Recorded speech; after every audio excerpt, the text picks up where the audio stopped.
Happy Friday, Twins fans, and welcome back to another episode of Twins Latest. I'm Sam Calder, and we've got a busy episode today to carry us into the weekend. We've got a trade that we'll talk about today, as well as some other potential roster moves to be on the lookout for as we enter February. But let's not waste any more time, and let's jump right into it. The Twins traded infielder Edward Julian and relief pitcher Pearson Ole to the Colorado Rockies in exchange for right-handed pitcher Jace Kaminska, as well as cash considerations. I kind of saw this coming, but it really seemed like Edward Julian was going to become something special. He was great as a rookie in 2023, hitting 263 with a 381 on base percentage. Then just never really found his swing again after that. I'll never forget, I worked for the St. Paul Saints in the summer of 2024, which is the Twins AAA team. And Julian homered on his very first pitch after being sent down. I got to see that super close up, which was awesome. It really seemed like he was going to be something special, but he wasn't. And he couldn't stick at second base defensively. He didn't have the power offensively to be a first baseman. So it just never really worked in Minnesota after 2023. Maybe a fresh start is what's best for him in his career. As for Pearson Ole, it stinks for him because he has to go pitch in the worst possible environment for a pitcher due to that altitude in Colorado. But both he and Julian should have a spot in the majors with the Rockies. According to Roster Resource, Julian is projected to start at second base and hit ninth for Colorado. Ole is projected to start in AAA, but I expect him to be in the Rockies bullpen. It's unfortunate that it didn't work out for Julian and Ole in Minnesota, but that's life, and I wish them both luck in Colorado. As far as what the Twins got back in right-handed pitcher Jace Kaminska, I would temper your expectations. He's a very big dude at 6'2", 230 pounds. His fastball is usually around 93 to 94 miles an hour, and he can get it up to about 96. But as a 22-year-old in 2024, he spent the whole year at Single A.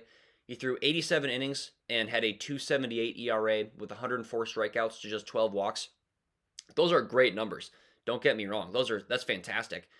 But I certainly hope a 22-year-old would be past the lowest level of minor league baseball.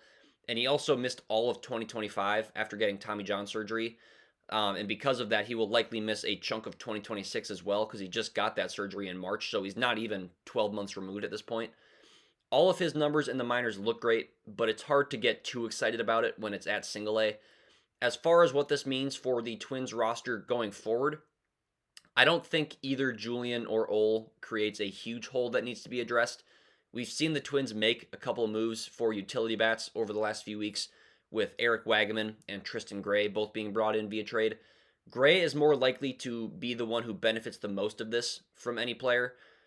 He's very likely the primary second baseman or backup second baseman at this point behind Luke Keeschall, and he's got a much better shot at making the Twins roster right out of spring training now than he did before Julian was traded. This will also make room for another spot on the 40-man roster. Ole was designated for assignment before this trade, so he didn't have a spot on it, but Julian was on the 40-man roster, so I'm curious to see how they fill this spot. They could add from within the minors, or they very well may not be done making roster moves via the trade market and or free agency. I know the rule with prospects is if they're signed when they're 18, they have to be on the 40-man roster within 5 years of signing them in order for them to be protected from the Rule 5 draft, which is where other teams can draft players from other teams that are not on the 40-man roster. I know that draft was in late December, I believe, so I'm not sure how much of a concern it is right now. So perhaps Walker Jenkins gets added to the 40-man, although he's still got another year before he needs to be. As does Kalen Culpepper. But my guess is they'll go out and sign another reliever from free agency. I've talked about Colby Allard and Justin Wilson as a couple relievers I'd like for them to go out and get. I prefer to see them add to the bullpen as well over a different position, just with the bullpen being the clear weak spot for this Twins team. But yeah, those are my general thoughts on the whole trade. The Twins didn't give up a whole lot. They didn't get a whole lot in return. It definitely benefits Colorado more since they got both Julian and Ole, who will have roles. At least I assume they will. But all in all, this just makes room for a couple other guys on the MLB roster for depth roles. But sticking with the depth theme, I have talked extensively about the depth that the Twins have across the minors and even their MLB roster at a lot of different spots. So that made me wonder a little bit, might we see another trade before the start of the year? I think the odds of another trade taking place in the next couple of months is definitely north of 50%. And I think a lot of this will have to do with what we see in spring training. Because, just for example, let's say Mick Abel, a young pitcher who I think I talked about a little bit earlier this week. What if he just goes out and flat out dominates spring training and he looks like he's ready to be a MLB starting pitcher? Or what if Emmanuel Rodriguez, let's say, young outfield prospect, lot of upside. What if he hits 400 in spring training, cleans up his strikeout concerns, and looks like he's an MLB ready bat to start the season? There's a lot, and I mean a lot, that can change between now and opening day. So, what other names could I see getting moved? I used the starting rotation and the outfield in my two examples with Mick Abel and Emmanuel Rodriguez. I think those position groups are where the biggest changes would be made. I have a strange feeling we're going to see a starting pitcher get moved over the next couple of months. I don't think it's going to be Joe Ryan or Pablo Lopez, but I think we could see someone like, David Festa or Simeon Woods Richardson get moved with how much depth there is in the starting rotation. I mentioned Mick Abel and how I think he's one of the guys we could see take that jump. I think he's either going to force someone out or he himself will get dealt, because right now, I mean, he's at best the Twins' seventh starting pitcher probably.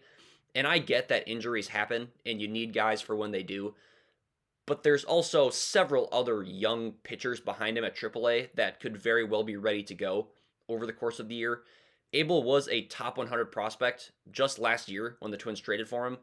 Some team would be willing to take the shot on him or the guy that he presumably bumps out of the rotation. But I think he's a name that we could definitely see on the move or force another name to be on the move. I think an outfielder trade is less likely, but could still happen. I think if one does happen, the most likely casualty is probably Trevor Larnach for multiple reasons. He's probably the least valuable of the Twins' three projected starting outfielders, if I had to guess. He's a lefty. The Twins have several left-handed options in the outfield in the minors. Walker Jenkins, Emmanuel Rodriguez, just a couple of examples. And then the Twins, like I've been saying, have multiple young, promising outfielders who could earn playing time in 2026.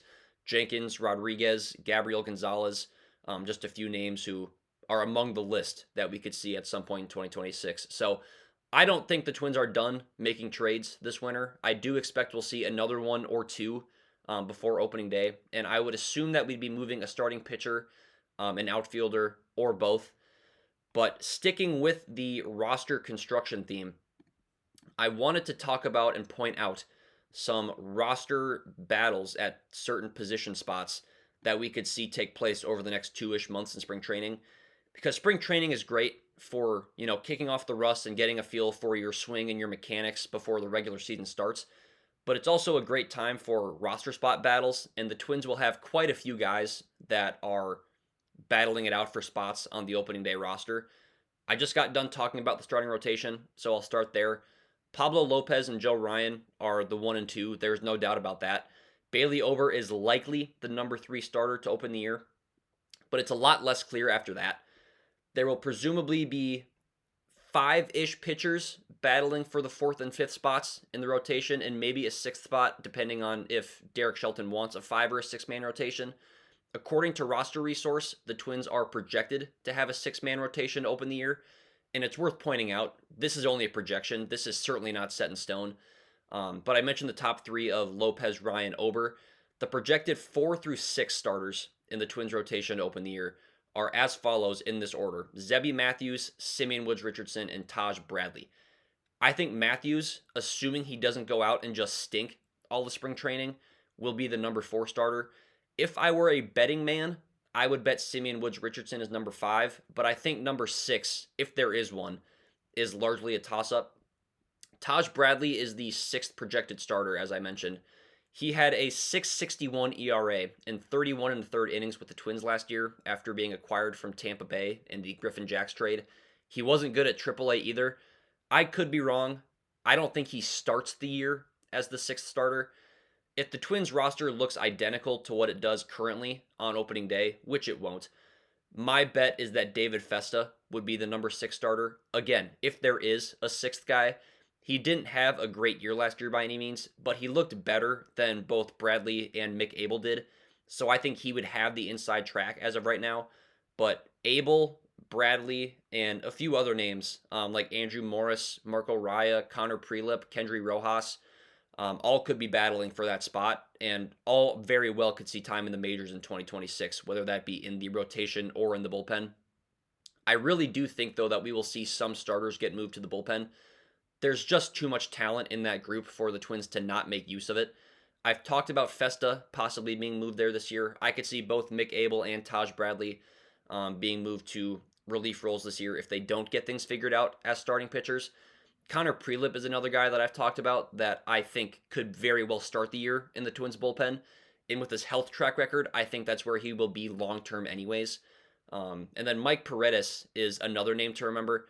In 105 and two-thirds innings last year across AA and AAA as a reliever, he had a 2.38 ERA and 92 strikeouts, just 28 walks. 105 innings is a lot for a reliever. He's made some starts as well, but he's been primarily a reliever since being drafted. So we could definitely see him fight for an opening day spot. But regardless of who makes the opening day roster amongst the pitching staff, injuries are inevitable. So we'll likely see most, if not all, of these guys at some point in 2026. And then lastly, the outfield. I think this one will be pretty straightforward for the most part. The only thing I could see shaking things up is an injury. But I think Austin Martin and Eric Wagaman have both probably locked up MLB roster spots, barring an atrocious spring from either guy, meaning all of the outfield prospects would start in AAA. There's virtually no chance the Twins would put Walker Jenkins on the opening day roster. I think it's very unlikely they would with Emmanuel Rodriguez as well. Gabriel Gonzalez might be the only youngster that has a case, and albeit it's a pretty darn good one. He hit 329 at AA and AAA last year as a 20-year-old, and he's got good enough play discipline on top of that. I could see him having a good spring and making a case for an opening day spot, but I still think it's more likely than not he's at AAA to open the year. But those are some position battles that you can expect to see leading up until opening day, and I'm very excited to see how it all plays out. And then to wrap up the episode, as always, we've got our Twins player preview. And today's player preview is a guy who we just talked about. It is starting pitcher Bailey Ober. I still don't really know what to expect from Ober in 2026 or what to feel about last season. He came into 2025 as a long shot Cy Young candidate after a really promising 2024 season, and he certainly did not look like one last year. He finished with a 5.10 ERA over 146 in the third innings, and he had 120 strikeouts to 31 walks. His strikeout percentage usually over the course of his career is around 25 to 26% of every batter he faces. Last year it was down at just 21%. He didn't get as many swings and misses, and he just got lit up on top of it. He gave up 30 home runs last year. That was seventh most among all MLB pitchers. His average pitch velocities were down about 1.5 miles per hour, especially his slider, which was down 2.5 miles per hour from 2024. The conclusion that I came to was he just wasn't at 100% last year. He had a left hip injury, and if there's any pitchers listening out there, you know how important your front hip is and how uncomfortable that can be when it's not fully healthy. I think that really impacted him last year because everything, and I mean everything, was worse than it was the year before. His surface level and expected stats were all down. His pitch movement profiles were all worse. He just wasn't himself. And I think Ober will look much more like himself in 2026. I think the biggest thing to look for with him is how hard he's throwing in spring training. If he's throwing, high 80s, maxing out at like 90, 91 miles an hour, that's cause for concern, in my opinion. But if he's up at like 92 to 94, that would tell me he's pretty fully healthy because he averaged 90 miles an hour on his fastball last year, and last year was not 100%. So if we can get more towards that mid-90s range, I think that'd be a much more promising sign. But on average, you're looking for like 92 miles an hour per average fastball for Ober. Long story short, health permitting, I expect him to look much more like his 2024 self this season. I won't go as far as saying he'll be a dark horse Cy Young candidate again, but I think he'll be a good number 3 starter for the Twins which is really all they need him to be at this point. And if we can get an ERA in the high threes this year, much like his 3.98 ERA in 2024, I'd be perfectly content with that. But that is going to do it for today's episode of Twins Latest. If you guys enjoyed it, please be sure to subscribe and give the video a like. If you have anything Twins related that you want me to comment on in another episode, please let me know down below in the comments. But until next time, I'm Sam Calder, and I'm out.